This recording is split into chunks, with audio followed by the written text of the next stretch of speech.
Buongiorno, ben ritrovati, buon mercoledì, prima edizione di Antenna 3, eccoci in diretta da studio, in regia Antonio Esposito e Alberto Piovesan, vi accompagneremo come sempre fino alle 13:30 con la cronaca, poi vi ricordo lo speciale A3 con la CGIL, parleremo di previdenza ma anche della mobilitazione prevista in piazza per venerdì. Molti i fatti di cronaca su cui torneremo oggi. Venezia ha deciso di indire lutto cittadino per venerdì, giorno dei funerali delle vittime della strage di Santo Stefano di Cadore. Ma arrivano dal bellunese anche notizie che riguardano una vasta operazione antimafia condotta dai carabinieri da Palermo a Belluno, che ha portato a 11 arresti. Vedo già collegata in diretta la nostra Tiziana Bolognani sul posto a Belluno con Stefano Bozzi e Tiziana, ti do subito la linea. Grazie Lina, buongiorno a voi. Come correttamente dicevi tu, la provincia di Belluno quest'oggi si è svegliata con una nuova notizia, clamorosa notizia che ci porta a parlarvi di mafia, ed è un quadro inquietante quello che emerge a seguito dell'operazione, della vasta operazione dei carabinieri del reparto operativo di Palermo, che sin dalle prime ore di questa mattina hanno eseguito tra Palermo e la provincia di Belluno 11 ordinanze di custodia cautelare, 8 in carcere e 3 ai domiciliari, con applicazione del braccialetto elettronico, ordinanze disposte dal GIP di Palermo su richiesta della locale direzione distrettuale antimafia. È stato sferrato un nuovo colpo alle famiglie mafiose di Tommaso Natale e Partanna Mondello. Gli arrestati sono indagati a vario titolo di associazione di tipo mafioso, estorsione consumata e tentata, con l'aggravante del metodo e delle modalità mafiose, nonché per il delitto di tentato omicidio aggravato. L'operazione ha ricostruito, secondo quanto riferiscono i carabinieri del comando provinciale di Palermo, gli organigrammi del mandamento mafioso palermitano di Tommaso Natale, che ha consentito di acquisire un grave quadro indiziario in ordine all'appartenenza degli indagati alle famiglie mafiose di Partanna Mondello, Tommaso Natale e Zen Pallavicino, alcuni già condannati per mafia. Tra gli arrestati c'è il nemico giurato numero 1 di Totò Riina, Michele Michalizzi, 73 anni, il genero dello storico capo mafia Ricco Bono, uomo della vecchia guardia mafiosa palermitana, uno dei sopravvissuti allo sterminio voluto proprio da Totò Riina all'inizio degli anni '80. Ebbene, però al momento non è stato reso noto quanti fra gli 11 arrestati siano stati rintracciati in provincia di Belluno, ma soprattutto perché si trovavano qui, che cosa ci facevano in mezzo alle montagne. È certo, secondo quanto riferiscono i carabinieri di Palermo, che gli 11 si muovevano con estrema cautela per sfuggire alle indagini e quindi anche alle intercettazioni. Decine le estorsioni accertate, le intercettazioni hanno fatto luce su diversi episodi, molti dei quali a carico di ristoratori di piccole borgate marinare, costretti a pagare qualche centinaia di euro o a subire l'imposizione di servizi di vigilanza e delle forniture di pesce e frutti di mare. Nel corso dell'indagine è stata fatta luce anche sul movente di un tentato omicidio commesso da uno degli affiliati nei confronti del proprio fratello. Vi devo dire che questa mattina naturalmente nessuno in provincia di Belluno ha da dire alcunché su questa operazione, tace la procura e quindi di conseguenza anche i carabinieri del comando provinciale. Ci siamo spinti fino in prefettura e neppure il prefetto di Belluno ha accettato di volere commentare non tanto questa operazione quanto il significato che questo intervento può avere per la provincia di Belluno, che sapete si sta attrezzando anche dal punto di vista delle indagini per delimitare, ecco, eventuali infiltrazioni della malavita che potrebbero essere stuzzicati, i cui appetiti potrebbero essere stuzzicati proprio grazie agli enormi investimenti che in questa provincia si si stanno facendo in vista delle Olimpiadi invernali Milano-Cortina 2026. È recentissimo il protocollo d'intesa che la prefettura di Belluno ha sottoscritto con ANAS proprio per tentare di delimitare un territorio che fino ad oggi è rimasto vergine, ma questi arresti decisamente fatti anche in provincia di Belluno fanno intendere che molto probabilmente la lunga mano, i lunghi tentacoli della malavita organizzata, della mafia, potrebbero essersi già spinti all'interno del territorio dolomitico. Lina. Certamente Tiziana, grazie mille. Questo purtroppo è un dubbio che si ha su tutto il territorio regionale. Abbiamo visto le inchieste di questi anni cosa hanno portato. Grazie mille a Tiziana Bolognani, grazie a Stefano Bozzi da Belluno. Grazie a voi. Tra poco noi andremo invece a Vicenza per parlare di migranti. Abbiamo visto che ce ne sono stati parecchi, purtroppo addirittura scaricati, usiamo questo brutto termine ma è andata di fatto così, di fronte ai municipi di diversi comuni del Vicentino. Intanto vi do conto di un'altra notizia, perché purtroppo le alte temperature di questi giorni, interrotti solo, lo abbiamo visto temporaneamente da questa ondata di maltempo che si sta verificando proprio in queste ore nelle nostre zone, danno spazio alle zanzare e purtroppo c'è da registrare il primo caso di febbre dengue. È stata comprovata la positività al virus trasmesso dalla puntura di zanzara tigre infetta in una giovane residente a Teolo, siamo nel Padovano, di rientro da un viaggio in Thailandia dove si presume abbia contratto la malattia. L'uomo aveva compiuto il viaggio durato una decina di giorni a cavallo tra giugno e luglio insieme a 14 turisti, attualmente nessuno dei quali però presenta sintomi specifici. Il Dipartimento di Prevenzione dell'ULSS 6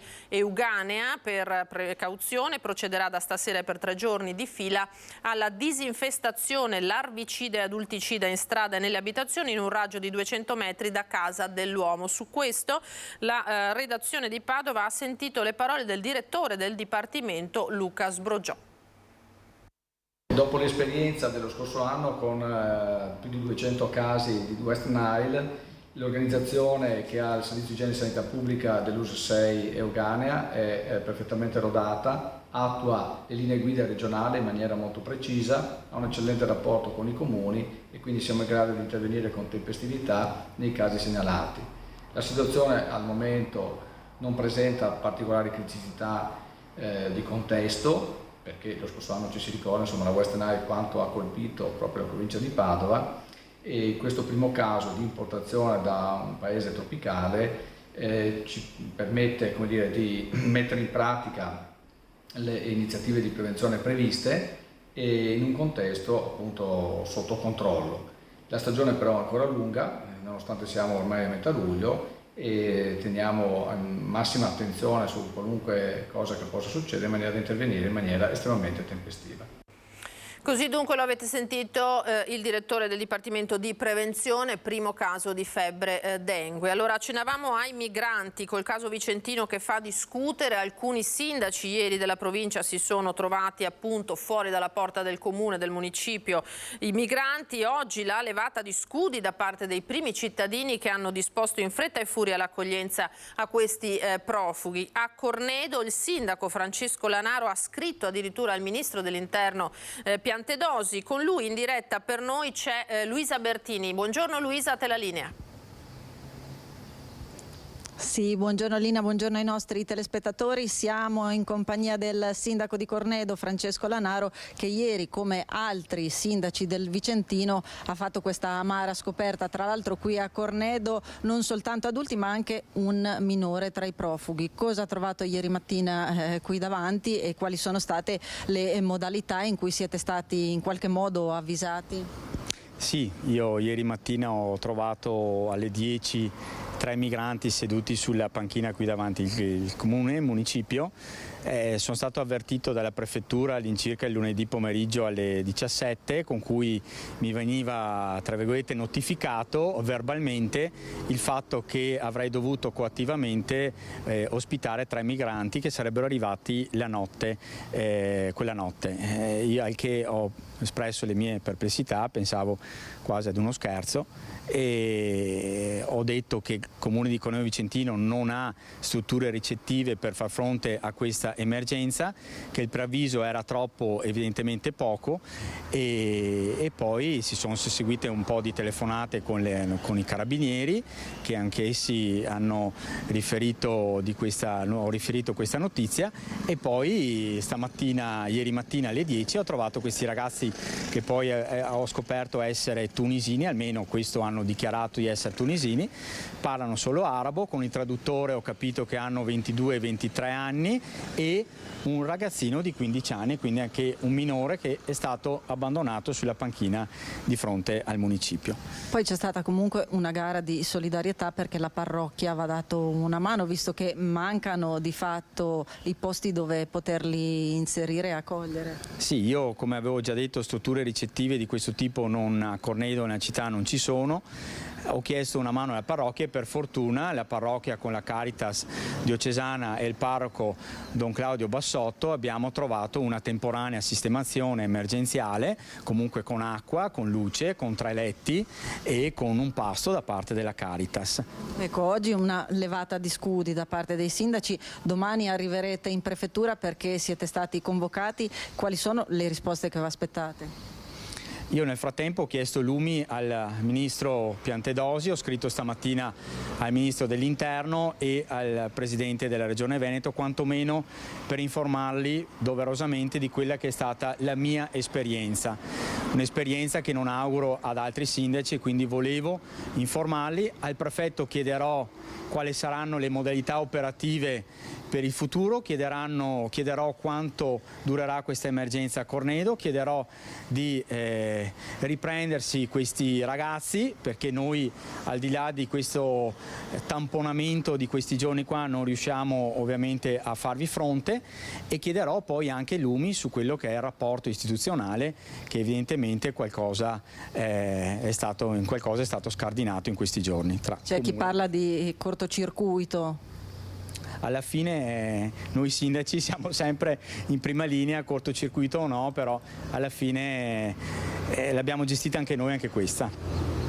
Io ringrazio il sindaco Lanaro e restituisco a voi la linea allo studio. Grazie Luisa, grazie al sindaco, di questo parleremo diffusamente anche perché Vicenza può essere un avamposto, ma possono arrivare migranti naturalmente anche nelle altre province, 4.000 lo abbiamo sentito destinati al Veneto. Adesso nel servizio di Carlo Alberto Inghilleri andiamo proprio a ripercorrere ieri cosa è successo e come i sindaci hanno accolto di mattina queste presenze nei loro territori.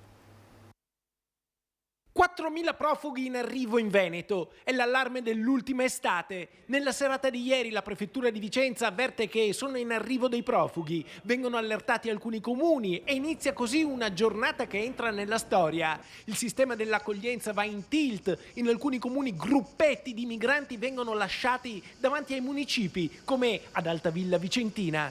Sì, alle 10 circa ci siamo trovati accoccolati nei gradini del municipio.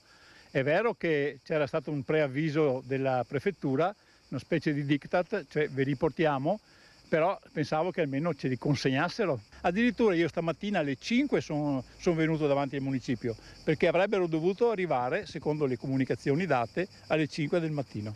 Invece si è alzato, ha fatto una alzataccia per nulla perché poi non li ha trovati, in cambio dopo qualche ora se li ha trovati lì sui gradini del municipio. Esatto, è passato un pulmino veloce, li ha scaricati, qualcuno l'ha visto e abbiamo visto questi ragazzi accoccolati nei gradini, anche non del tutto in forma, insomma. La modalità si ripete anche in altri comuni del Vicentino. Qui siamo a Sovizzo, a pochi metri dal municipio che è qui accanto, davanti alla posta, su una panchina sono stati lasciati alcuni migranti. Ecco, qui in questo momento ce n'è uno che si sta rifocillando, lei è della Caritas. È questo il nuovo sistema con cui vengono portati i migranti?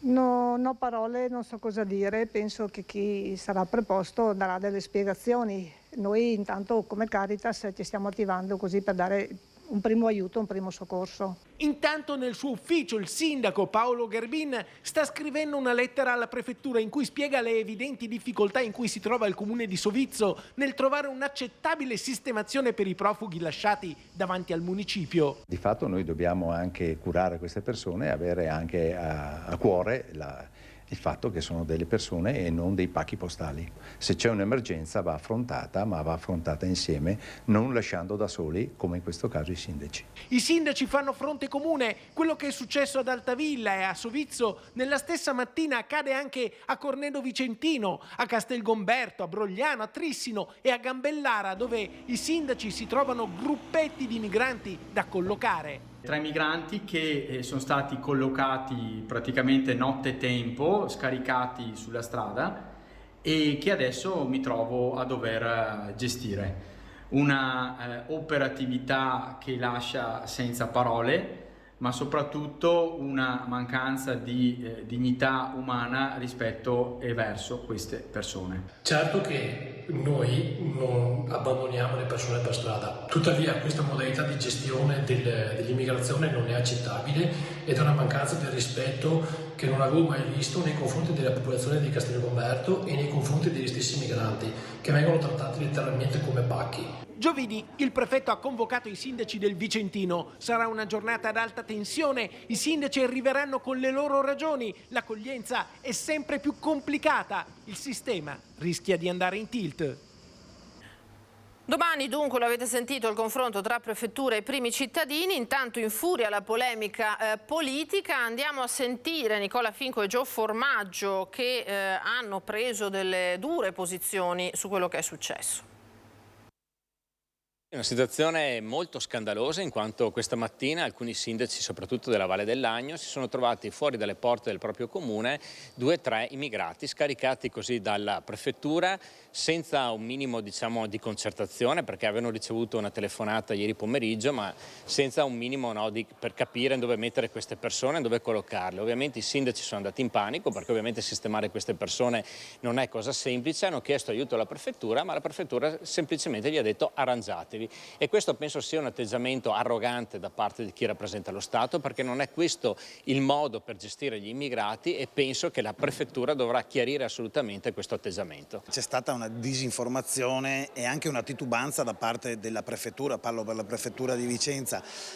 Prima dovevano arrivare alle 5, i sindaci in allerta, le forze dell'ordine accompagnano, le forze dell'ordine non accompagnano più, sindaci che si trovano 3 immigrati su una panchina e vanno a chiedergli cosa fanno lì e chi sono, e sti qua parlano solo francese e non sanno dove metterli, quindi secondo me c'è stato un cortocircuito.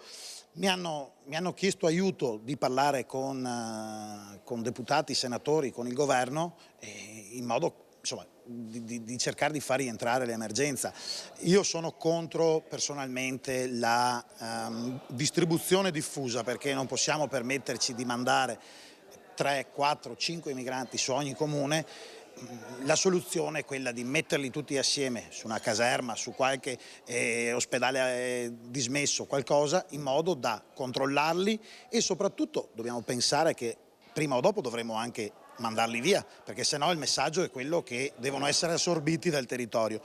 I territori non possono assorbire immigrati irregolari. Il tema migranti è stato affrontato anche dal presidente del Veneto Luca Zaia in queste ore, in cui tra l'altro è stato firmato un protocollo condiviso tra Regione, ANCI e Prefetture per sperimentare un'accoglienza diffusa. Con il Partito Democratico che però replica, il Veneto è in ritardo. È una delibera che abbiamo approvato, si firmerà un accordo con Prefettura di Venezia per le prefetture e comuni, quindi ANCI con il sindaco Conte, per cercare di coordinare quello che è poi il grosso problema dell'arrivo di migranti nei territori. A preoccupare il governatore, che non ha risparmiato una frecciatina all'Europa, è il rischio di un'altra Cona, il cui hub, il più grande del Veneto, è stato chiuso definitivamente a dicembre 2018. Noi non vogliamo rivedere situazioni tipo Cona o altre situazioni che abbiamo avuto in passato. Ovvio è che i numeri sono numeri importanti, la preoccupazione è tanta e soprattutto io faccio appello all'Europa che se c'è batta un colpo, perché è un convitato di pietra che non dà segnali, e dall'altro al governo che si trovino tutte le modalità per fare accordi a livello internazionale con i paesi fra l'altro dai quali partono questi migranti affinché si possano creare condizioni lì perché possano restare direttamente nel loro territorio. Le proiezioni a livello nazionale sono inquietanti, continua Zaia, perché se l'anno scorso sono arrivati via mare 90.000 migranti, quest'anno potrebbero raddoppiare. Da qui l'importanza del protocollo che sarà siglato nei prossimi giorni a Cacorner. Stiamo perseguendo con la Regione un'attività di grande collaborazione istituzionale, perché l'immigrazione, come vi avete ben presente, è un fenomeno che va governato. Questo protocollo ci aiuterà a governare meglio l'immigrazione. Ma secondo il segretario veneto del PD Martella, la regione è in ritardo. Si sapeva da mesi che questa nuova ondata migratoria sarebbe arrivata, ha detto, ma solo ora, emergenza in corso, la regione si appresta a firmare il protocollo con i comuni. Serviva e serve, continua, una strettissima collaborazione e un forte supporto ai sindaci del territorio che devono gestire in prima persona gli arrivi da Lampedusa. Invece, conclude, siamo di fronte a un cortocircuito che sta producendo le fibrillazioni di queste ore.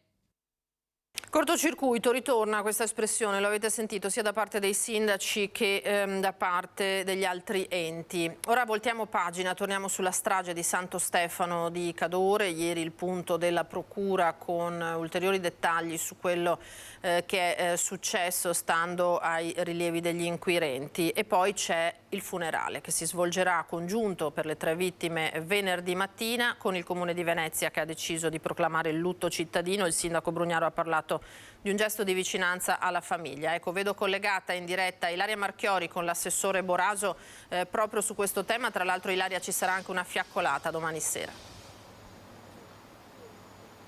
Sì, buongiorno Lina, buongiorno ai nostri telespettatori. Ci troviamo proprio qui in piazza Favaro Veneto, insieme a me l'assessore comunale di Venezia Renato Boraso, che oltre ad essere assessore del Comune di Venezia è anche parte integrante della comunità di Favaro Veneto, una comunità che in questi giorni si è dimostrata solidale e presente per la vicinanza che ha espresso da subito nei confronti delle 2 famiglie coinvolte, la famiglia Antoniello e la famiglia Potente. Come hai anticipato, domani sera alle 21:15 ci sarà una fiaccolata che partirà proprio dalla chiesa di Sant'Andrea qui a Favaro Veneto, dove venerdì alle 10:30 si svolgeranno i funerali delle 3 vittime, Marco, Maria Grazia e il piccolo Mattia, che domenica tra l'altro avrebbe compiuto gli anni. Sì, assieme al sindaco Luigi Brugnaro questa notte abbiamo valutato l'importanza di dichiarare il lutto cittadino per venerdì durante le esequie delle 3 vittime. Ovviamente noi siamo legati come comunità a queste famiglie, la famiglia Potente, la famiglia Zuini, la famiglia Antoniello. Ringrazio il gruppo Media Nord-Est che in modo particolare ha messo a disposizione il canale di Antenna 3 per fare questa diretta durante le esequie, che ha accolto subito Elena in modo positivo. Ci aiuterà certamente anche in una giornata di grande caldo a magari qualche anziano che ci terrebbe a venire a queste esequie, magari però è un servizio di cui io come assessore città di Venezia mi sento di ringraziare profondamente. Siamo colpiti nel cuore, colpiti nell'anima, e quello che posso ricordare in questi giorni che ho visto Elena Potente è l'appello che ci ha fatto di essere vicini alle loro famiglie in questo momento. E la forma di domani sera, quella della marcia silenziosa, della fiaccolata che le maestre della scuola materna a Maria Immacolata hanno subito promosso, credo che sia la forma migliore. Chi può venga domani sera, sarà una marcia silenziosa che partirà dalla scuola materna Maria Immacolata della parrocchia Sant'Andrea e si snoderà fino a Dese, perché le 2 famiglie erano residenti tra Cassolaro e ovviamente Dese, quindi è un momento in cui la vicinanza è importante per queste famiglie. Ecco, ovviamente ci saremo anche noi in diretta con le nostre telecamere, anche noi prenderemo parte a questa fiaccolata. Elena, che lei ha avuto modo di incontrare, lo ricordiamo, Elena ha perso il compagno, ha perso la mamma e ha perso il figlio Mattia, una tragedia immensa che l'ha colpita, ovviamente perché tre lutti così forti, così potenti sono difficili da superare, quindi l'appello è proprio alla comunità di starle vicina e poi ovviamente di stare vicino anche al papà, perché anche il papà ha perso la moglie e un nipote. Sì, la vicinanza è un elemento fondamentale, 3 famiglie sconvolte, la famiglia Zuin, la famiglia Potente e Antoniello, ma soprattutto permettetemi di ringraziare tutte quelle amministrazioni che ci sono state vicine e che hanno dichiarato il lutto, Marcon, ma in modo particolare, vedete, io che mi sto sentendo quotidianamente con Oscar Meneghetti, sindaco di Santo Stefano di Cadore, vorrei ringraziare tramite Antenna 3 in modo particolare l'amministrazione di Santo Stefano. Sono colpiti anche loro e saranno presenti venerdì, mi hanno chiesto insomma tutto quello che possono fare, saranno qui al fianco delle famiglie Potente, Zuin e Antoniello.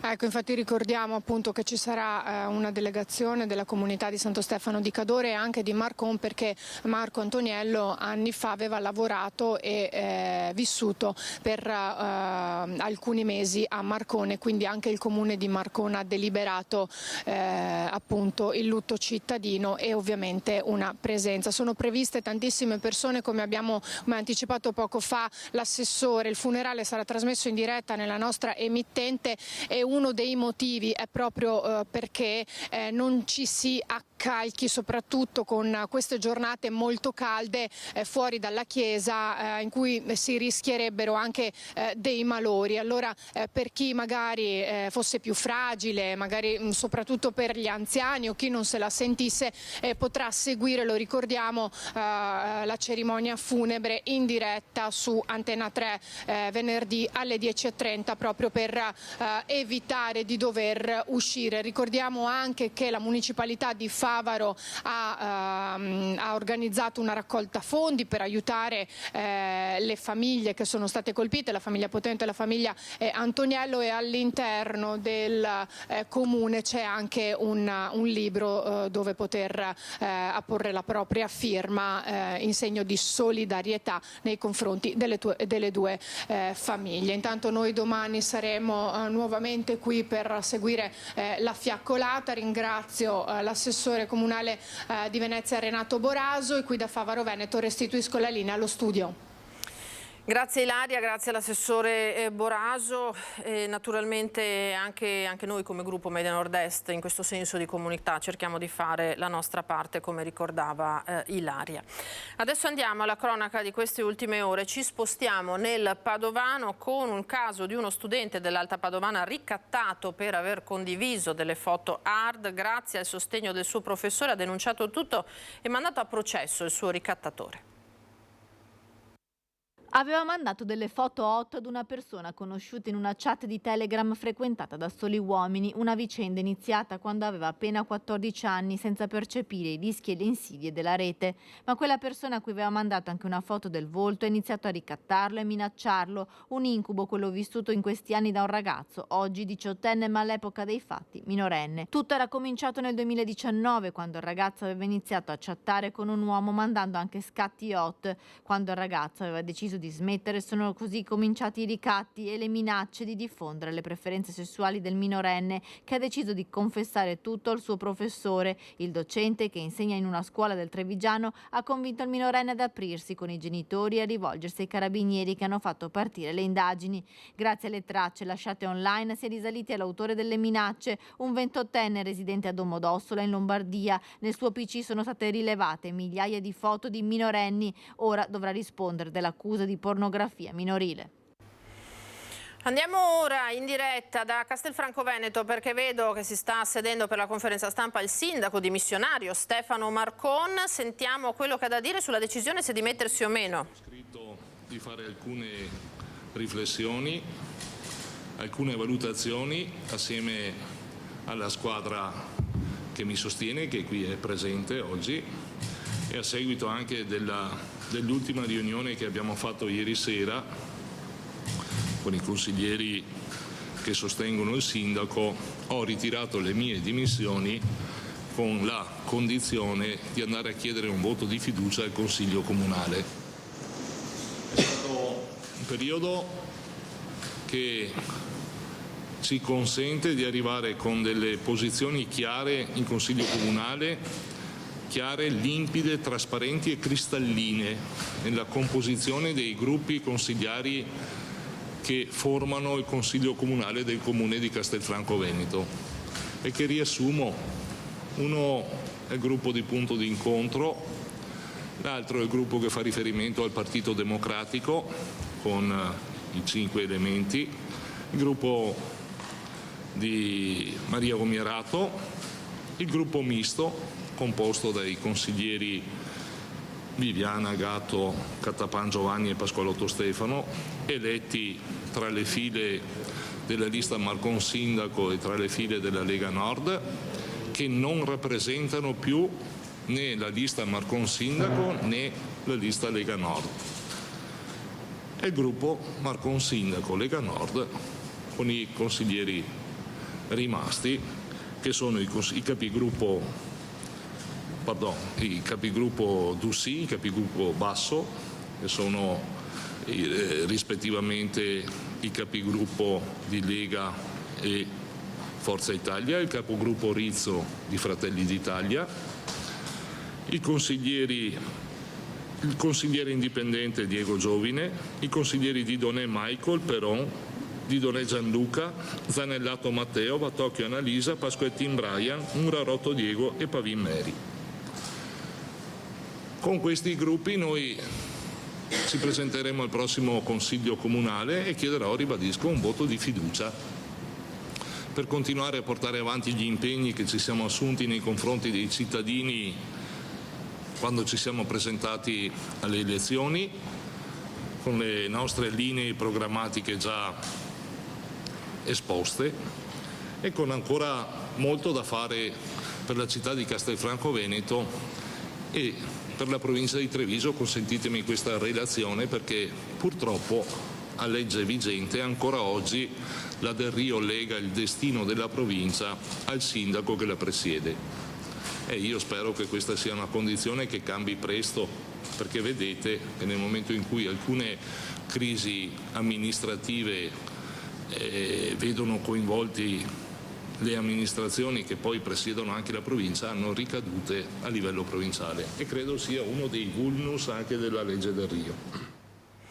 Vedete, Stefano Marcon dunque in diretta ha annunciato di aver deciso di ritirare le sue dimissioni, condizionando però il proseguo della sua attività amministrativa a Castelfranco Veneto al voto di fiducia e quindi si va alla conta di chi sostiene questa maggioranza, anche se naturalmente, lo diceva Marcon, ieri c'è stata una riunione di maggioranza che lo ha portato a revocare queste dimissioni che fanno sì che non solo il comune di Castelfranco possa continuare ad avere un sindaco, ma anche la provincia di Treviso un presidente, visto che Marcon ricopre tutti e due gli ambiti. Più tardi dovremo riuscire a collegarci in diretta con la nostra Edi Caliman, che è lì con Nicoletta Rizzetto, per sentire a microfono il sindaco Marcon. Noi adesso andiamo un attimo in pubblicità e poi torniamo, perché c'è invece nel Padovano un comune che va al commissariamento, che è quello di Selvazzano.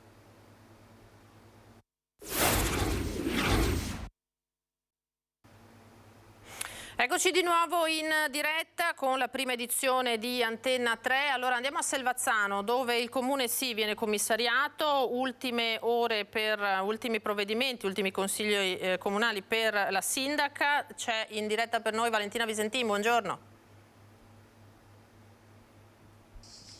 Buongiorno da Selvazzano, dove ieri sera si è tenuta l'ultima riunione, l'ultima convocazione del Consiglio Comunale. Era stata intimata dall'ex prefetto di Padova Raffaele Grassi e poi avvallata anche dal nuovo prefetto Francesco Messina. Si doveva approvare il rendiconto di bilancio, la condizio sine qua non per far continuare l'amministrazione comunale. Qui con me c'è il sindaco Giovanna Rossi. Purtroppo dopo una seduta piuttosto turbolenta è stata anche sospesa per un'ora, non è stato votato il bilancio e quindi di fatto la giunta decade. Il comune verrà commissariato a meno di 10 mesi dalle elezioni previste appunto per la primavera del 2024. Qui con me c'è, la chiamiamo ancora sindaco perché finché non c'è il provvedimento del prefetto è in carica. Giovanna Rossi, cosa è accaduto ieri sera? Ma una situazione a dir poco imbarazzante, nel senso che avevamo lavorato fino all'ultimo minuto per trovare anche la strada di condivisione, perché il prefetto, prima Sua Eccellenza il dottor Grassi e poi l'attuale Sua Eccellenza dottor Messina, ci chiedevano di votare favorevolmente questo atto tecnico che è appunto il rendiconto 2022.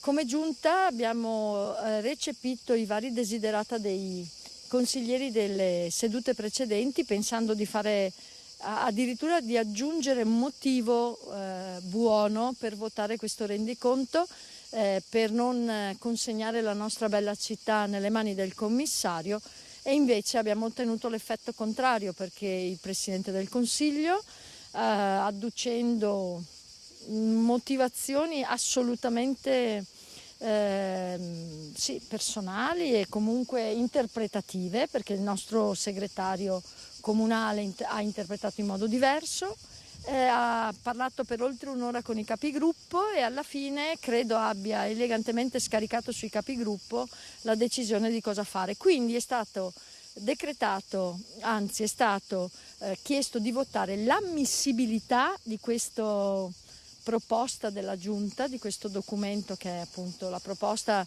e non il documento del rendiconto in sé. La votazione ha dato esito negativo, quindi addirittura non è stato ammesso questo emendamento che abbiamo portato come Giunta.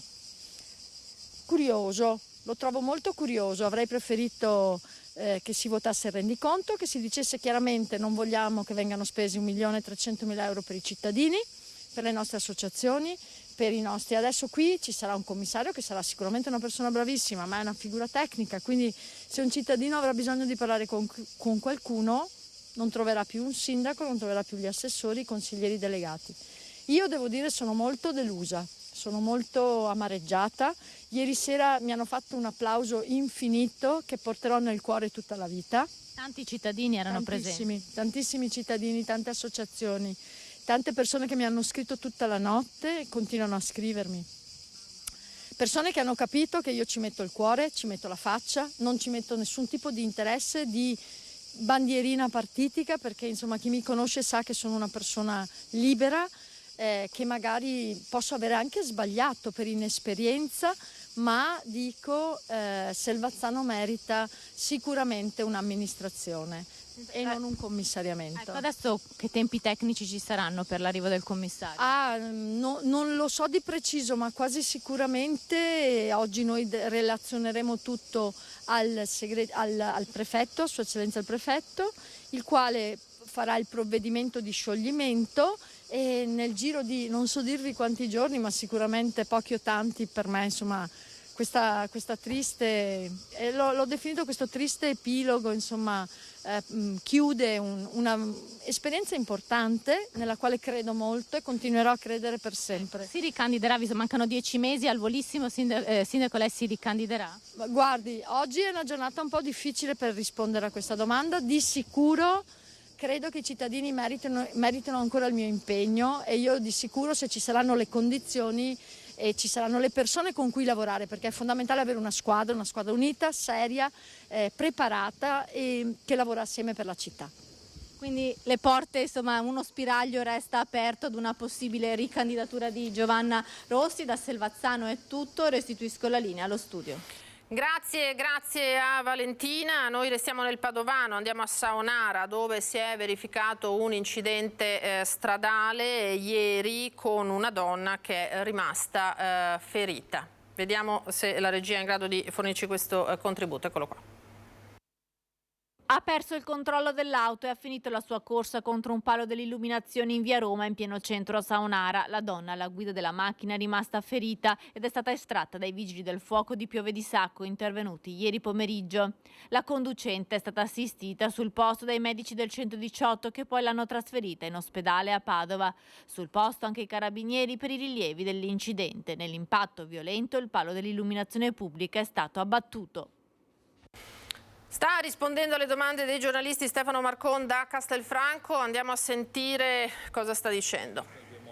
Secondo me si perde anche la fiducia del resto del gruppo, perché quasi quasi sembra che ognuno sia autorizzato a esprimersi e agire come meglio crede, e se non vi è un attimo di squadra, e far squadra non significa pedissequamente alzare la mano e non potersi esprimere. Noi ci si confronta, l'abbiamo sempre fatto, e talvolta anche con toni accesi, però all'interno di quella squadra abbiamo sempre trovato una sintesi che ha prodotto risultati, ripeto, per come la vediamo noi, positivi.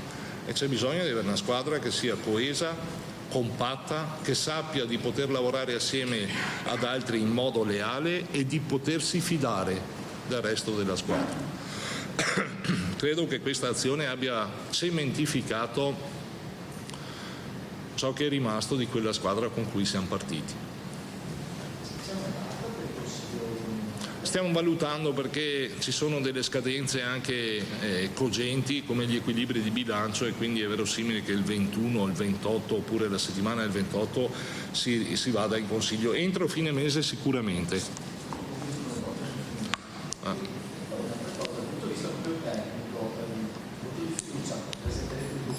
Sì,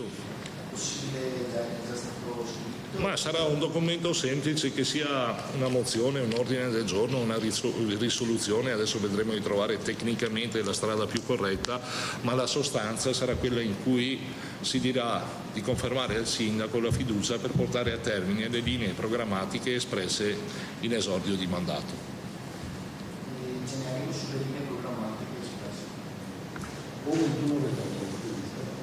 O 21 o 28, però non è detto che la settimana dove il 28 è il venerdì non possa essere qualche altro giorno. Entro il 28 sì, entro il 28 non sbagliate mai.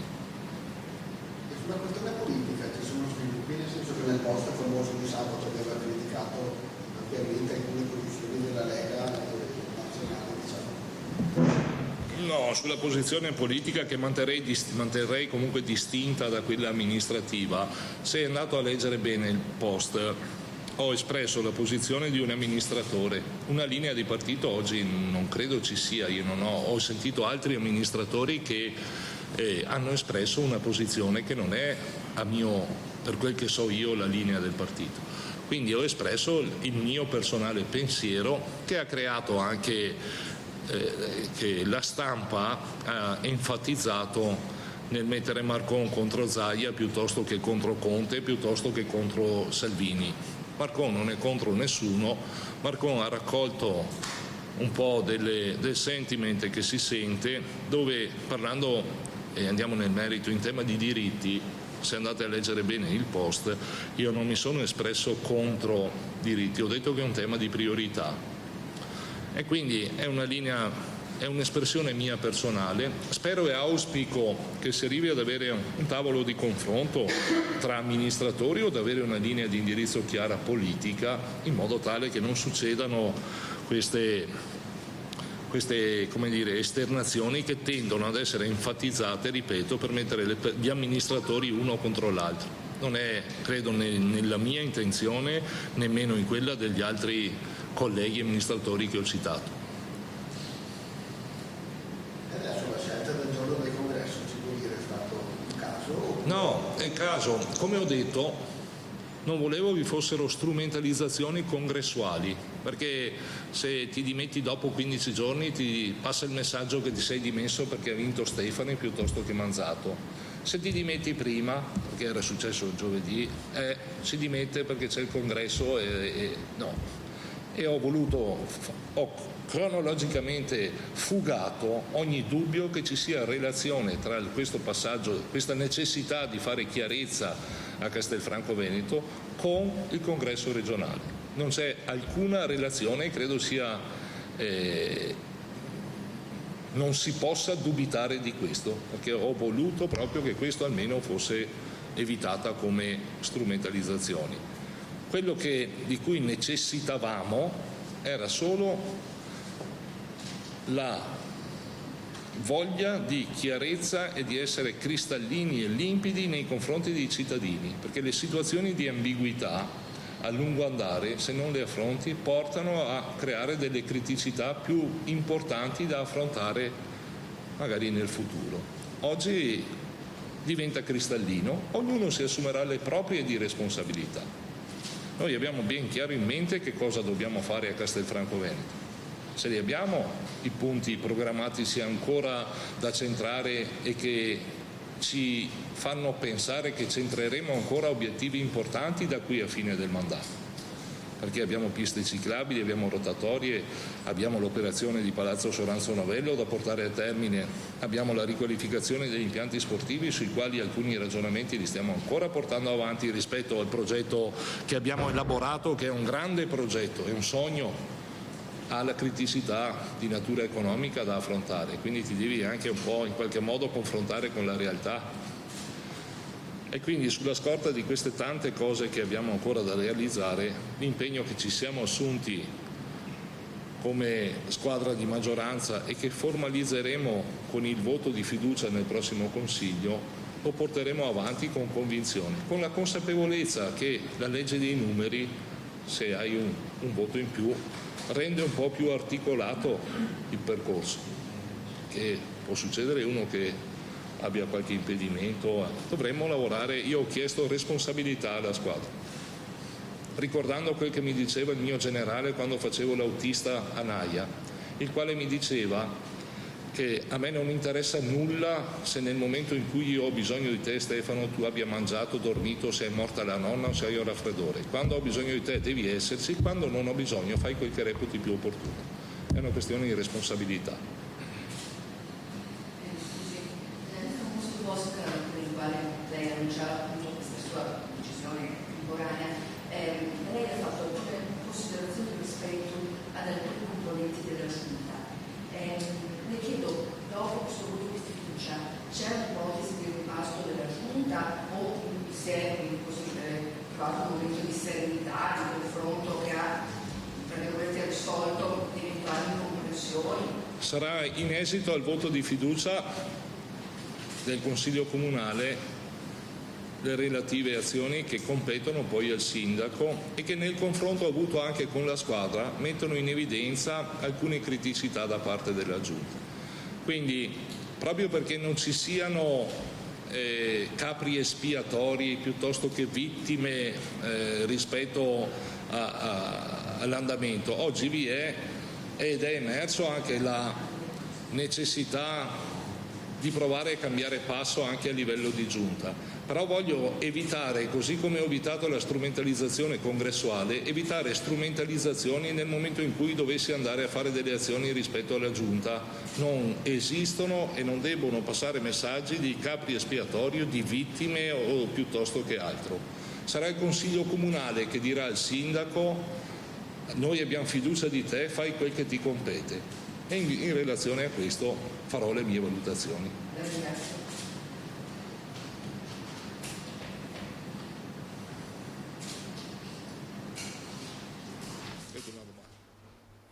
Allora l'avete sentito, Stefano Marcon non si dimette ma vuole mani libere, così ha detto di fatto, per proseguire la sua attività amministrativa. Si andrà entro la fine del mese al voto di fiducia in Consiglio Comunale. Vediamo adesso se la nostra Edi Caliman insieme a Simone Merlo lo avrà a microfono, eventualmente se aggiungerà altro. In attesa di questo vediamo se si stanno posizionando per le interviste, ci vorrà forse qualche istante. Allora andiamo a vedere qualche sito di quotidiani di questa mattina prima di tornare su Stefano Marcon. Qui siamo sull'home page del Gazzettino, che lo avete visto apre con il caso di febbre dengue nel Padovano di cui vi avevamo dato conto poco fa. Per 3 giorni si procederà alla disinfestazione. Il quotidiano del Nord-Est parla poi dei nuovi cartelli stradali della bretella di Pordenone, sono in friulano, non ci rappresentano e su questo c'è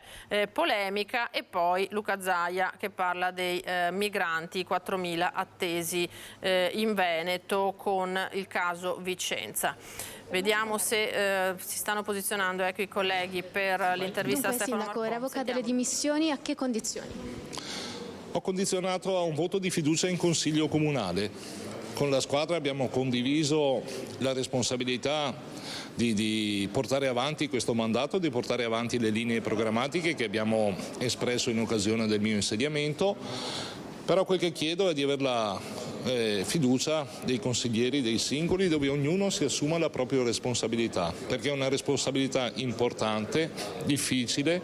Il sindaco la porta avanti se sa di avere una squadra della quale fidarsi, e io ho degli elementi che oggi mi dicono che è rimasta una squadra dal quale io e conseguentemente i cittadini che ci hanno votato possano fidarsi per continuare a dare quelle risposte che i cittadini di Castelfranco Veneto e, consentitemi, anche della provincia di Treviso si aspettano. Un rimpasto della Giunta, quindi?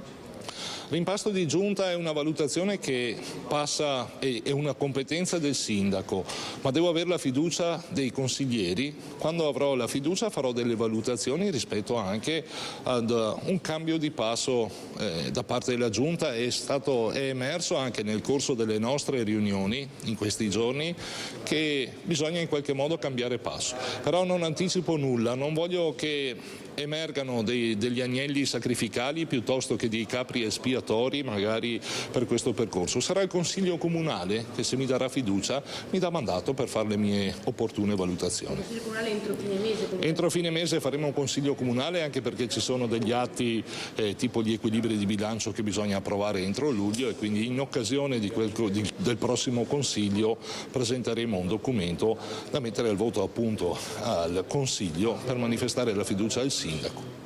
Il ritiro delle sue dimissioni salva anche la provincia di Treviso? Come ho detto prima, sì, la salva, e spero che il legislatore prenda seriamente e velocemente in considerazione che le criticità amministrative possono avere dei riflessi pesantissimi per gli enti provinciali, perché oggi è questo legame a doppio mandato tra comune e provincia. Nel momento in cui l'amministrazione comunale va in crisi, conseguentemente va in crisi anche l'ente provincia, che non ha alcun tipo di responsabilità. È una questione che è uno dei tanti vulnus o una delle tante criticità della legge del Rio. Ecco, l'avete sentito Stefano Marcon ribadire dunque questa decisione con tutta una serie di distinguo e di paletti che ha messo intorno a sé. Vuole, l'abbiamo sentito, mani libere, vuole una squadra che lo segua e che si assuma le proprie responsabilità. Noi torniamo alla cronaca ora con la vicenda del 39enne russo che ha bloccato uno scippatore a Sant'Antonino, e allora nel nostro servizio le immagini di quei concitati momenti riprese proprio da una telecamera del luogo, con le grida della donna scippata e l'intervento risolutivo del 39enne, e con il sindaco Mario Conte che in prefettura ha chiesto l'accelerazione dell'iter per il conferimento della cittadinanza italiana a questo cittadino che ancora non ce l'ha.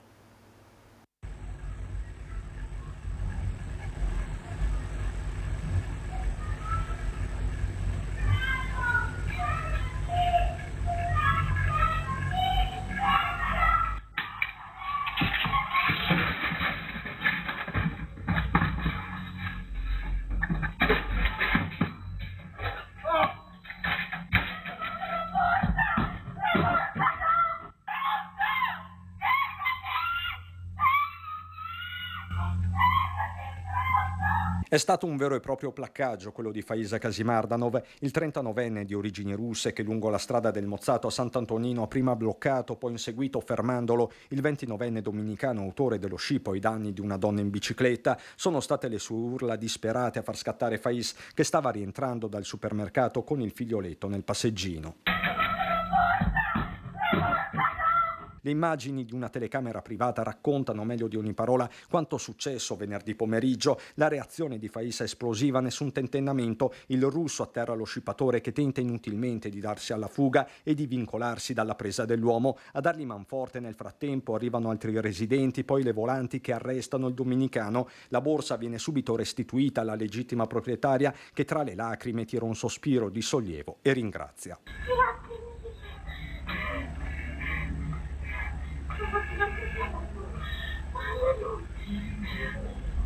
Non sono un eroe, aveva detto Faiz ai nostri microfoni, dichiarandosi anche amareggiato perché lo scippatore è stato subito rimesso in libertà. Perché l'ha fatto?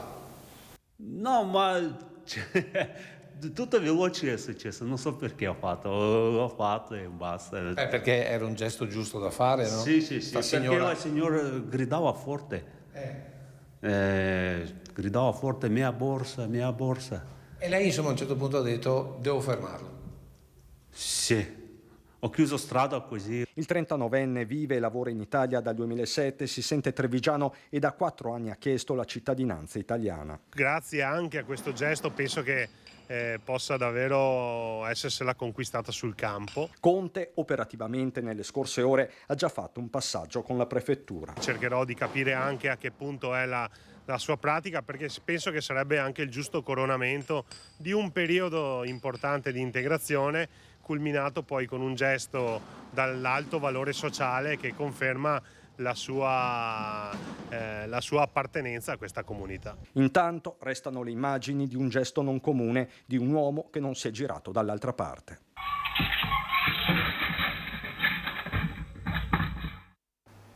Immagini davvero significative, vedremo se questo appunto sortirà qualche effetto anche in termini di cittadinanza per questo 39enne. Intanto sono stati notificati nei giorni scorsi gli avvisi di conclusione indagine ai cittadini rom coinvolti nell'inchiesta della Procura sull'indebita percezione del reddito di cittadinanza da parte di soggetti solo apparentemente nullatenenti. La Questura di Treviso ha concluso gli accertamenti legati al caso dell'indebita percezione del reddito di cittadinanza da parte di alcune famiglie rom residenti tra Treviso, in particolare la zona di Borgomestre e Preganziol, per un danno all'INPS stimato in 150.000 euro. L'avviso di chiusura delle indagini preliminari è stato notificato nei giorni scorsi a tutti gli indagati, 13 soggetti denunciati per indebita percezione del reddito di cittadinanza che l'INPS ha immediatamente provveduto a sospendere, 10 per concorso in furto aggravato e continuato di energia elettrica, 11 per false attestazioni a pubblico ufficiale in merito all'effettiva residenza e composizione dei nuclei familiari. Un soggetto infine è accusato di sostituzione di persona. 2 degli indagati, padre e figlio, che si dichiaravano disoccupati e nullatenenti, vendevano in realtà auto, ben 159 compravendite in 4 anni e malgrado questo avevano ottenuto un alloggio ATER a canone simbolico perché, come detto, il loro reddito risultava praticamente zero. Stesso copione per un altro individuo che di veicoli ne aveva acquistati e rivenduti 67, e questo mentre si trovava agli arresti domiciliari. C'è poi il tema degli allacciamenti abusivi alla rete elettrica, fatture da poche decine di euro a bimestre quando nello stesso complesso abitavano in 16, anomalie che hanno spinto la Procura a disporre perquisizioni nelle abitazioni insieme ai tecnici dell'Enel, accertando così che in un unico sito 5 unità abitative erano allacciate abusivamente alla rete elettrica da circa 10 anni, con un danno, anche in questo caso, nei confronti del gestore della rete di decine di migliaia di euro. Accessi che aumentano nei pronti soccorso del Veneto per il grande caldo e i malori che sono collegati naturalmente alla morsa del caldo che sta stringendo il Veneto in queste ore. Vedo pronto dalla sede del SUEM di Padova il nostro Francesco Rattai insieme al direttore Giacomo Miazzo per fare il punto su quelle che sono le emergenze. Buongiorno Francesco. Sì, buongiorno da Padova, ci troviamo nella sede operativa del SUEM 118, la sala che raccoglie le segnalazioni, le chiamate dei cittadini e che le smista per intervenire rapidamente. Con me il direttore facente funzioni, il dottor Giacomo Miazzo. Con lui vogliamo parlare appunto di caldo, perché in questi giorni è arrivata l'ondata di caldo attesa e volevamo capire come ha impattato nel lavoro del SUEM 118 questa ondata di caldo. Sì, buongiorno a tutti.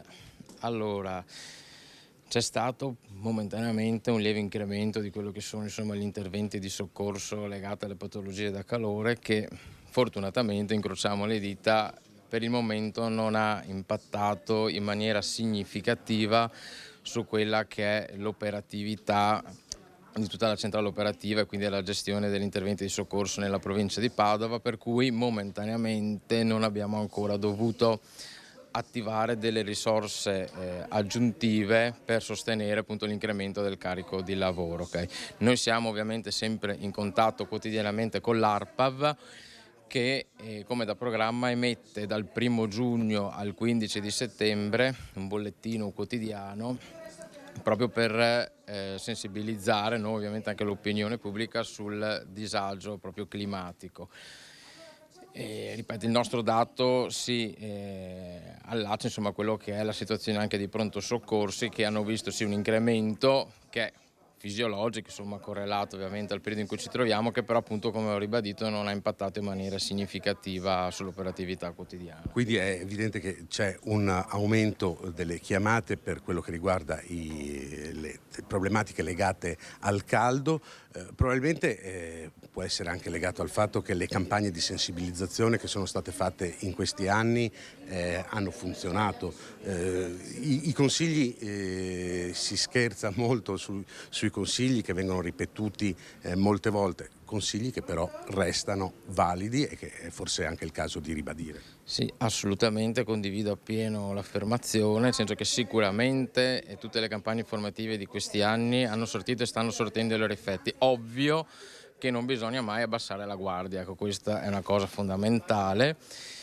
Quindi assolutamente attenzione per le categorie più fragili, che lo ribadiamo sono le persone anziane, dove per anziani intendiamo persone sopra i 75 anni di età, e bambini soprattutto tra i 0 e i 4 anni, più ovviamente pazienti ipertesi, diabetici, pazienti che hanno problemi renali, patologie venose o patologie croniche che richiedono un'importante terapia farmacologica continuativa. Ecco, quindi questo assolutamente sono le persone che devono adottare un'attenzione maggiore. Le attenzioni che le ribadiamo sono quelle ovviamente di non uscire nelle ore più calde del giorno, quindi soprattutto le ore centrali, e idratarsi molto, soprattutto le persone anziane, non aspettare di avere ovviamente sete, ma bere in maniera continuativa, anche poca quantità, durante tutto l'arco della giornata. Ecco, queste sono le cose fondamentali. Ecco. Bene, un ringraziamento al dottor Miazzo, ma un ringraziamento a tutti i lavoratori che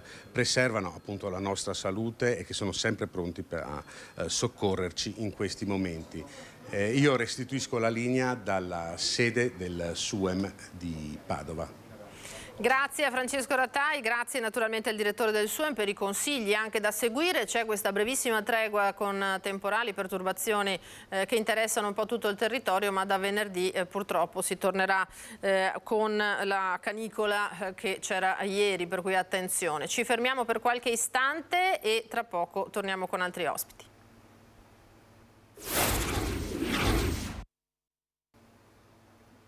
Eccoci di nuovo in diretta con la prima edizione di Antenna 3. Saluto e ringrazio l'ospite che è venuta a trovarmi in studio, Lavinia Colonna Preti. Buongiorno, bentornata. Grazie, è bellissimo essere qui, buongiorno a tutti. Non più assessore a Treviso, ma è tornata a fare l'imprenditrice di fatto. È un po' però l'assessore che manca alla giunta di Mario Conte a Treviso, perché di fatto la delega alla cultura il sindaco se l'è tenuta. Sì, beh, l'assessore è lui, quindi comunque sì. E cosa ne pensa di questo stato di cose?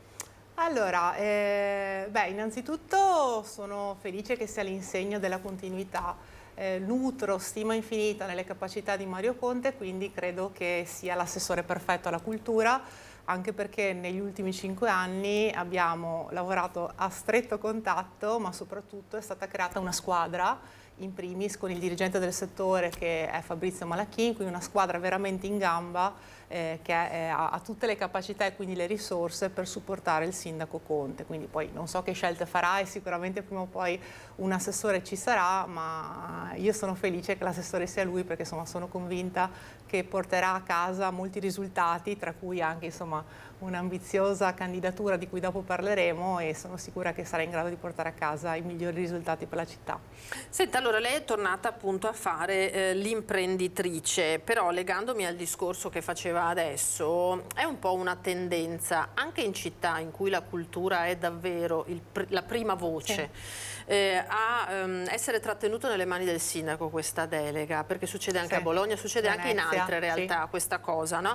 Ecco, allora una volta gli assessorati strategici erano l'urbanistica, erano i lavori pubblici, erano la sicurezza. È vero, è vero, Adesso è vero. la cultura non è più sottovalutabile, non è più marginale, è così. È una cosa infatti che mi rende di orgoglio e soprattutto avere contribuito sicuramente a Treviso a dare la giusta importanza alla cultura. La cultura è importantissima perché è il collante di tutto, è come se fosse quel liquido osmotico che fa brillare una città, in grado di creare ricchezza e valore. Insomma, gli economisti raccontano sempre che per €1 investito, bene, ovviamente in cultura c'è un ritorno sul territorio di almeno 6 volte, quindi di almeno €6, quindi sicuramente crea indotto, ma dà anche visibilità, quindi attraverso la comunicazione si riesce poi a dare risalto anche ad altri settori, ad altri progetti. Pensiamo per esempio al sociale, nel senso la cultura serve anche da volano per tutto un mondo legato all'assistenza, alla raccolta fondi, alla visibilità anche istituzionale di un territorio, che è fondamentale. Quindi sono d'accordo che così come l'urbanistica, sicuramente i lavori pubblici, la cultura deve essere ripensata e sicuramente fatta meglio con una visione imprenditoriale in molte città italiane. Credo sia la chiave della crescita dell'Italia. Senta, ma non è che magari lei continua, visto che si dice questa cosa, io gliela chiedo in diretta, a fare l'assessore ombra di questa giunta o no? No, quello assolutamente no, perché come dicevo prima, insomma, ci sono sicuramente le capacità e le professionalità nella giunta per farlo. Forse è il contrario, a me sicuramente manca questo impegno, quindi sono molto presente, mi faccio sentire, sono con molta gioia, sono in contatto con tutte le istituzioni culturali cittadine, ma insomma diciamo che è semplicemente il piacere di rimanere e sentirsi parte di un progetto in cui continuo a credere e che comunque in un altro ruolo o in un'altra veste il comunicare la bellezza, fare il bene della città e del territorio lo continuo comunque a fare con la mia attività privata. Certo è che appunto, lo accennava prima, Treviso ha depositato questa importante candidatura a Capitale della Cultura Italiana del 2026. In vista di questo percorso c'è un contributo che lei si sente di poter dare? Sì, ci stavo pensando in questi giorni. Allora, innanzitutto sono molto felice perché è stato proprio ancora 5 anni fa un sogno condiviso insieme al sindaco Conte, che insomma poi per varie ragioni, appunto il Covid in questi 2 anni c'è stato di mezzo, quindi non avevamo potuto presentare la candidatura per gli anni addietro. Quindi è sicuramente un grande sogno e insomma sono sicura che ci siano tutti i presupposti per portare a casa un risultato così importante. E quindi stavo proprio pensando in questi giorni, attraverso appunto la mia attività, di presentare magari un contributo, un progetto da poter inserire nel dossier, sicuramente per amplificare quello che poi saranno i contenuti. Tra l'altro anche a livello strategico è interessante perché tra gli asset che verranno poi valutati dalla futura commissione sicuramente sono prese anche in considerazione la governance poi del progetto e anche la capacità della squadra che porterà avanti la candidatura di dare risonanza anche mediatica al progetto, non solo ovviamente entro i confini comunali, ma per la grande Treviso e addirittura nazionali, quindi spero di poter dare il mio contributo in questo. Ecco, per cui potremmo ritrovarla, diciamo, almeno su questo cammino verso la capitale della cultura. Ma per Treviso, sì, assolutamente sì. Spieghiamolo magari anche a chi è da casa, cosa comporterebbe, cosa significherebbe ottenere un riconoscimento di questo genere?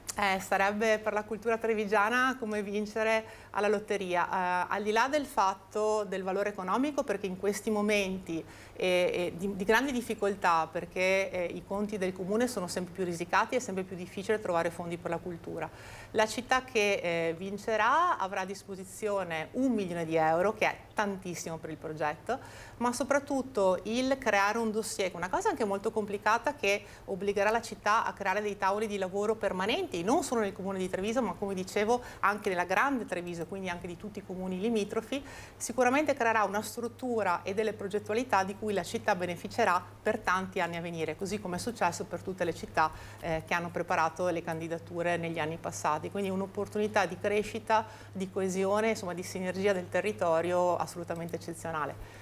Tra l'altro è proprio un lavoro naturale che viene continuato, perché insomma, mentre i primi anni insomma, della giunta precedente sia stato fatto un grosso lavoro all'interno del comune, insomma, anche a livello turistico, insomma, per esempio insomma, con Ryanair, adesso il passo futuro è proprio stringere sinergie con tutti i comuni limitrofi, poi Olimpiadi, Lasse, insomma, Treviso, Milano, Cortina, da lavorare ce n'è.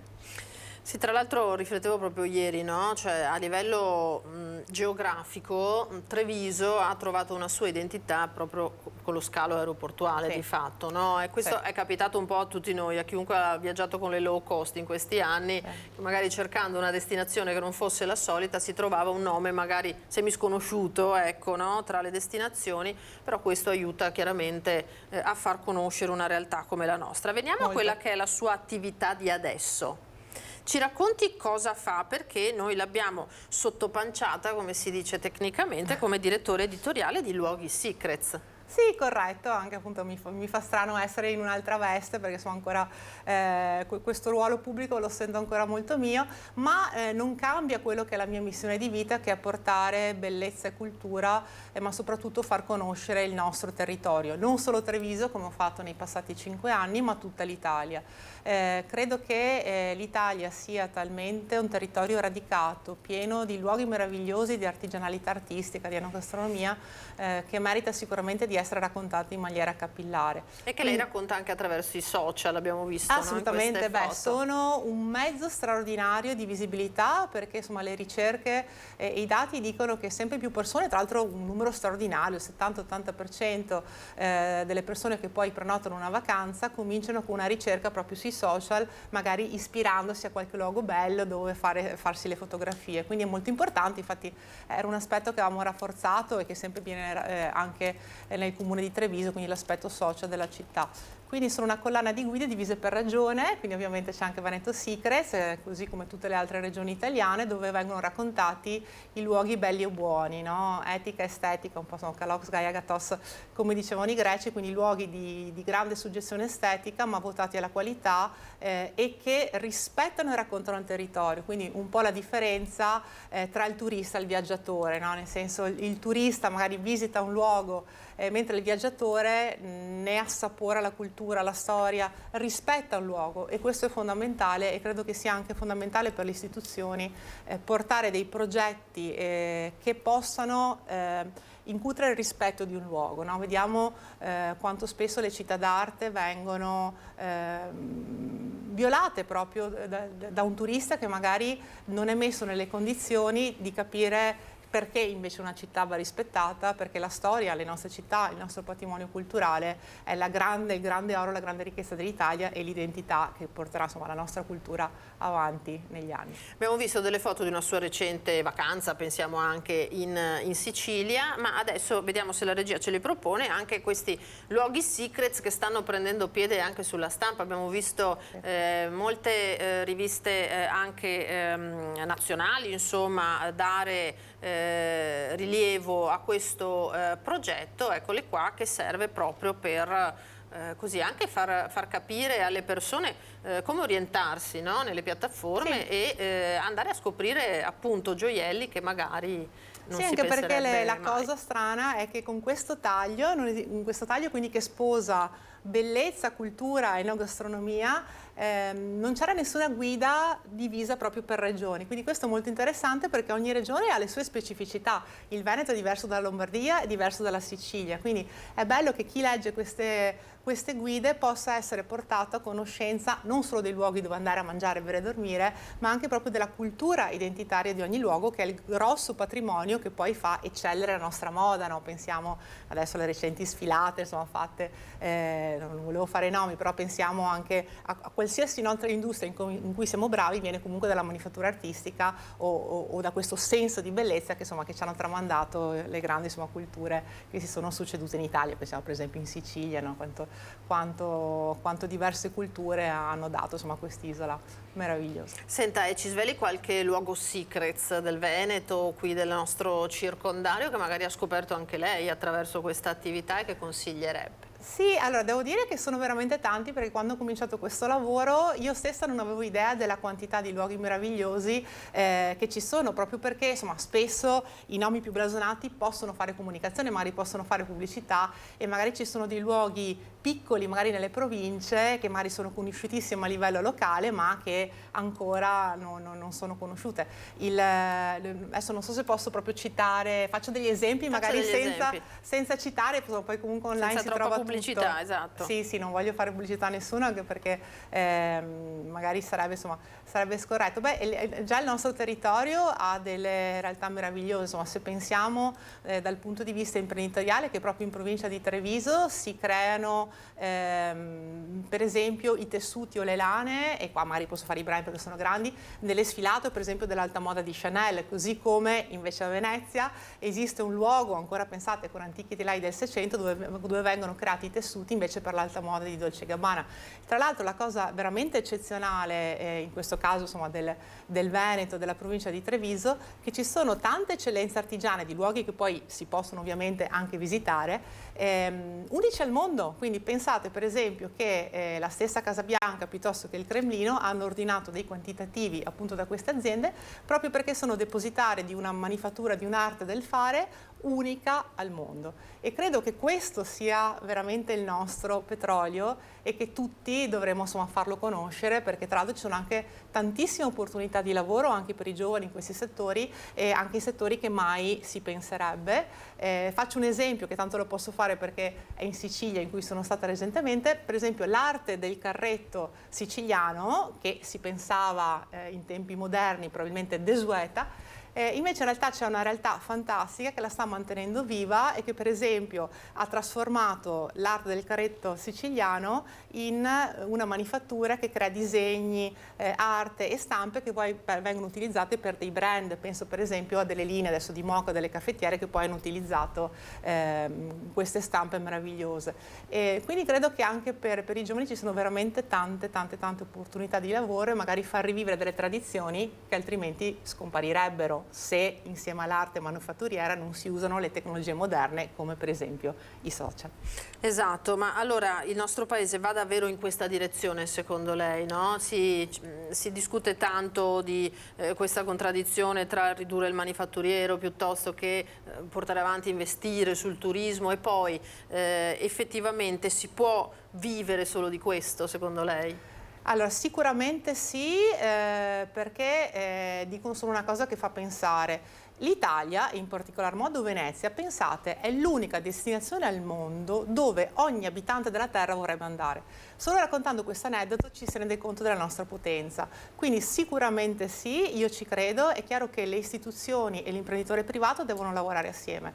Le istituzioni hanno un ruolo fondamentale in questo, e credo che purtroppo hanno sempre meno risorse per dare poi un effettivo aiuto concreto a quelle che sono le realtà private, ma sicuramente una cosa la possono fare, ed è creare i presupposti affinché l'imprenditore, l'iniziativa privata, anche quella piccola, quindi microimpresa, le partite IVA, possano poi fiorire in un territorio. Spero che questo ambito sia preso in considerazione nel dossier poi di Capitale Cultura, perché sicuramente credo che sia un aspetto sicuramente dove Treviso può crescere, insomma non solo Venezia, ma insomma una grande Treviso in un'ottica veneta. Senta, ma lei come ha fatto della cultura e della bellezza dell'arte il mestiere della sua vita? E ecco, questa è una bella case history perché è sempre stata una grandissima passione e io ho fatto tante cose nella vita, tra cui anche finanza e mestieri che non riguardavano nulla con la cultura e essere riuscita a mangiare con una mia passione dà molta fiducia nel futuro, per quello insomma, mi piacerebbe essere un esempio anche per molti ragazzi. Quindi con la cultura io mangio e se io mangio con la cultura credo che possano mangiare tanti altri italiani, spero anche tanti trevigiani. E facendo anche da quello che vediamo insomma delle bellissime esperienze, perché essere sempre contornati dal bello e dall'arte è un bel vivere. Sì, infatti un'altra delle ragioni credo che è un po' come i collezionisti, quando poi si comincia a notare le piccole cose, i dettagli e la bellezza diventa veramente cibo per l'anima e non è una frase fatta, non è una frase scontata, ma poi si vuole sempre di più e si diventa collezionisti di esperienze. Quando si comincia a diventare collezionisti di esperienze si ha un piccolo antidoto alle difficoltà quotidiane, quindi la cultura fa anche bene, infatti insomma, non a caso l'arte terapia ormai è stata sdoganata, insomma, è anche quella ormai diventata tema di attualità comune. Certo, allora grazie Lavinia Colonna Preti di essere stata con noi, attendiamo di vederla allora tassello a comporre questo percorso verso questa sfida importante per Treviso della capitale della cultura. Certo, noi ci crediamo e quindi speriamo sia benaugurante. Grazie a tutti. Benissimo, grazie allora a Lavinia Colonna Preti che noi conoscevamo come assessore a Treviso e ora anche come imprenditrice e promotrice di questi luoghi secrets che sono davvero meravigliosi. Allora noi riprendiamo perché io chiedo alla regia di farci vedere di nuovo le immagini delle gattine che sono state abbandonate in queste ultime ore in provincia di Treviso, una in un sacchetto trovato da un pescatore lungo il Monticano a Oderzo e l'altra addirittura gettata da una macchina a Castelcucco, gettata da una macchina in corsa, soccorse da dei testimoni, dei passanti che le hanno viste e appunto raccolte, hanno chiamato subito gli operatori del canile sanitario dell'ULSS 2 che si sono prese cura di questi animali, tutte e due con il bacino fratturato ma con la possibilità di guarire e adesso di essere affidate a delle famiglie. Naturalmente chi vorrà si potrà fare avanti poi con le associazioni del territorio a cui verranno affidate, ma naturalmente ve le mostriamo per ricordare che attenzione a chi è in partenza per le ferie e anche a chi semplicemente ha degli animali a casa, non abbandonateli, ci pare scontato nel 2023, eppure lo avete sentito, c'è ancora chi compie atti come questi. Adesso noi andiamo invece a Bassano del Grappa dove c'è la nostra Monica Smiderle che ci parla di scout perché c'è un importante anniversario. A te Monica. Buongiorno a tutti, dal municipio di Bassano del Grappa si è appena conclusa la conferenza stampa di presentazione del programma di festeggiamenti per i 100 anni dello scautismo a Bassano del Grappa. Con me Enrico Marin, presidente dell'associazione Bortolo Zonta. Bortolo Zonta è appunto il fondatore degli scout di Bassano, siamo nel 1923, presidente. Sì. 1923, allora Bortolo Zonta aveva 19 anni ed è partito insieme a Pietro Facchinello e Don Giovanni Pacchin con un gruppo di 25 ragazzi, bambini dai 12 anni fino a giovani di 18 anni, insomma, con un gruppo che prendeva il nome di Reparto Sant'Ermete. Dal 1923, insomma, ce n'è stata di strada da percorrere, no? Per gli scout che oggi contano circa 1000 associati. Sì, 1000 associati divisi in 9 gruppi, di cui diciamo 7 qui che fanno capo, anzi 8 che fanno capo alla GESI, quindi l'associazione delle guide scout cattolici, e un gruppo che fa capo al CNJ, che diciamo è lo scautismo laico. Gruppi che arrivano 4 a Bassano, 1 a San Giuseppe di Cassola, 1 a Marostica, 9 Mussolente e poi il CNJ qui a Bassano, insomma. La realtà scout a Bassano dunque compie 100 anni, è l'occasione sicuramente per ripercorrere la storia di questo movimento, ma per guardare anche al futuro. Sì, direi è proprio, a parte nostra, ecco, l'intenzione è proprio quella di far riflettere la cittadinanza sulla realtà e la proposta educativa dello scautismo e sulla vitalità che questa proposta ha ancora oggi e riesce, diciamo, a aver presa, diciamo, sui ragazzi e sui giovani. E fa riflettere anche sul, come dire, sul valore, sull'impegno che molti giovani capi, perché sono giovani capi che studiano, lavorano e hanno anche altri impegni, anche altri interessi, dedicano il loro tempo in modo gratuito e volontario per stare con i ragazzi e educare questi ragazzi ai valori dell'altruismo, della semplicità, del servizio, della comunità, del senso civico. Li educa sostanzialmente, come direbbe il nostro fondatore Baden-Powell, ad essere dei buoni cittadini. Il programma si svilupperà a partire dall'8 di settembre. Esatto, inizieremo con un alzabandiera scout che andremo a allestire in Piazza Libertà con questa festa dell'alzabandiera che avverrà alle 18:30 di venerdì sera 8 settembre. Insomma. E poi insomma sarà un lungo weekend dedicato proprio agli scout e alle attività tipiche degli scout. Dello scout, sì. Bene, io ringrazio Enrico Marin, presidente dell'associazione Bortolo Zonta. Da Bassano del Grappa è tutto, la linea torna allo studio. Grazie Monica, grazie al tuo ospite per questo contributo. Allora, questa prima parte termina qui, noi adesso andiamo a vedere le previsioni del tempo, poi vi ricordo che torneremo con lo speciale A3 dedicato alla CGIL e ai temi sindacali e parleremo anche di pensioni, per cui rimanete con noi, a tra poco.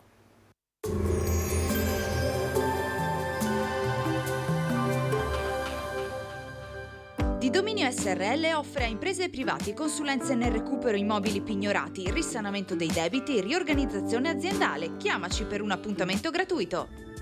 Benvenuti al Meteo. Siamo nel clou di un'intensa e insistente ondata di caldo portata dall'anticiclone africano.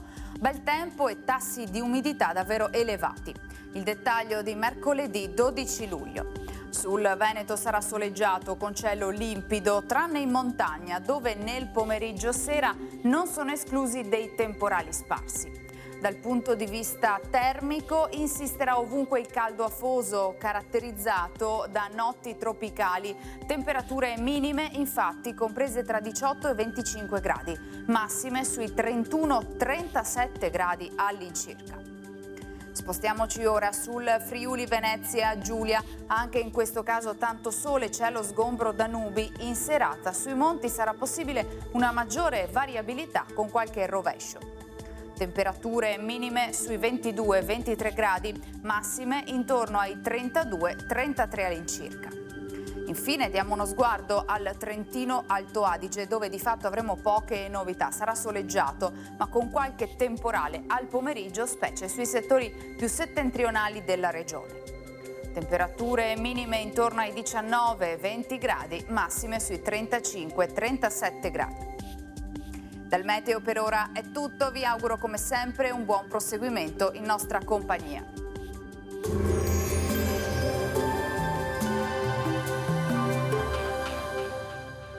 Di Dominio SRL offre a imprese e privati consulenze nel recupero immobili pignorati, risanamento dei debiti e riorganizzazione aziendale. Chiamaci per un appuntamento gratuito.